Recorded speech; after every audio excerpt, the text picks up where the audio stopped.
Doit-on rendre hommage à Hulk Hogan? Grâce à l'essor des réseaux sociaux, il devient assez facile de partager un hommage sur X ou sur Instagram par exemple. Un texte de quelques lignes visant à souligner l'importance qu'a eu un personnage ou une personne par procuration dans notre vie. La question que j'aimerais poser alors, c'est doit-on séparer l'homme de l'artiste? Si beaucoup de gens vont souligner l'importance qu'a eu Hogan dans la culture populaire, d'autres vont mettre le doigt sur toutes les problématiques qui entourent la personne qu'est Hogan. D'ailleurs, lui-même semble avoir du mal à séparer l'homme de l'artiste puisque ses nombreuses apparitions aux côtés de Donald Trump se sont faites dans son personnage d'Hulk Hogan. Parfois, j'essaye de me mettre à la place d'un fan hardcore d'Hulk Hogan. Tu as soutenu ce catcheur pendant 30 ans sans qu'il parle de politique ou d'autre chose, et d'un seul coup, tu te rends compte que c'est quelqu'un qui ne véhicule pas du tout les mêmes valeurs que les tiennes. Ça a de quoi choquer un petit peu. Dans cette situation, est-ce que tu ne serais pas finalement tenté de rendre hommage au personnage qu'a été Hulk Hogan, le personnage qui t'a tant fait rêver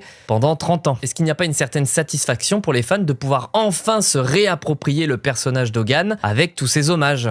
Le ramener à ce qu'il était à l'origine. Je suis persuadé que nombre d'hommages que j'ai vus sur les réseaux ne sont pas des partisans de la mentalité de Terry Bollea. Peut-être juste des gens qui sont restés finalement dans le déni et qui peuvent enfin parler du catcheur sans parler du reste. Mon opinion personnelle sur le sujet, c'est que je ne dissocierai jamais l'humain de sa création. D'ailleurs, je pense vraiment que le Hogan n'aurait jamais voulu qu'on le fasse. Donc il est hors de question pour moi de rendre hommage à quelqu'un qui a des idées aussi différentes des miennes. D'ailleurs, a-t-on vraiment systématiquement besoin de rendre hommage? C'est étonnant parce que je me suis posé exactement la même question avec Thierry Ardisson qui est mort il y a quelques jours aussi et qui avait un petit peu des problèmes également. Est-ce que quand on ne peut pas être objectif ou exhaustif, on peut pas juste ne rien dire et garder ça pour nous? L'hommage, s'il sert souvent à mettre en avant un individu, il peut aussi fausser la réalité. Des personnages aussi complexes que Hogan ou Ardisson méritent souvent bien plus que 3 ou 4 lignes pour être résumés. Et c'est important pour les gens qui vont découvrir ces personnages avec leur héritage. Il faut leur faire comprendre